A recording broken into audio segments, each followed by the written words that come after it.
How has business analytics helped you when you were the vice president of marketing at software vendor Clarity Systems in Canada during the years 2007 and 2010, when you were in charge of marketing?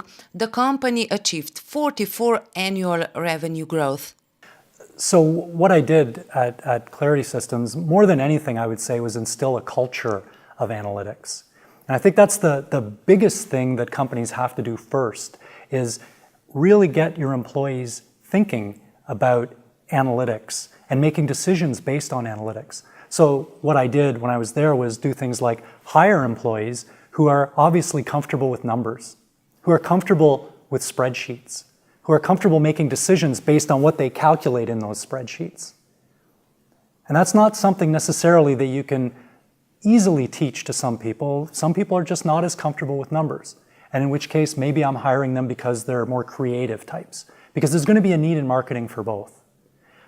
We are also doing things like implementing processes that started using business analytics clearly to make decisions. So for instance, with our outbound email campaigns, when we were doing those, we had a clear understanding of how big our contact database was.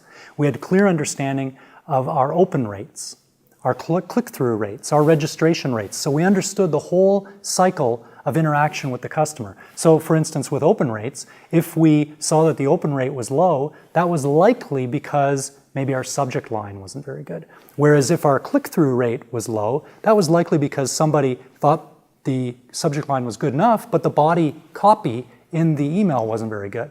So we would do experiments in marketing. It's called A/B testing, where we would send out one type of email to one group, to a small subset of the audience, and then another group would get a different email, and then we would compare the two and see which one had a better response rate, whether it's the subject line or the body text. And once we discovered which worked best, then we would consolidate to something that we thought would do the best overall, and we would send that out to our big contact list, to the big audience that we wanted to hit. So it was really about optimizing our processes so that we made sure what we did had the highest return on investment.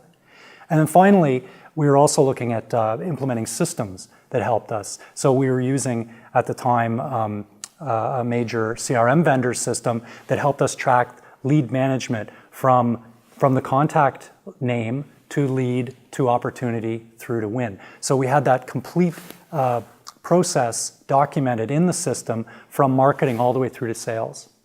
And we also took it further. We started doing things like looking at our website and looking at who was coming to our website by mapping IP addresses of the people coming in. So we knew if there was a company that had a whole bunch of people all of a sudden coming to our website, then we were able to look into that a little bit deeper, discover possibly that they were looking at an RFI or an RFP, or anyway, looking at our product for whatever reason, and maybe we could take advantage of that information.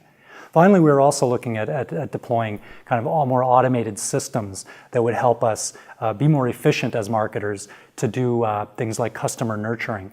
And there are systems out there that you can buy that help to do that. But we were acquired by IBM before we could actually deploy that.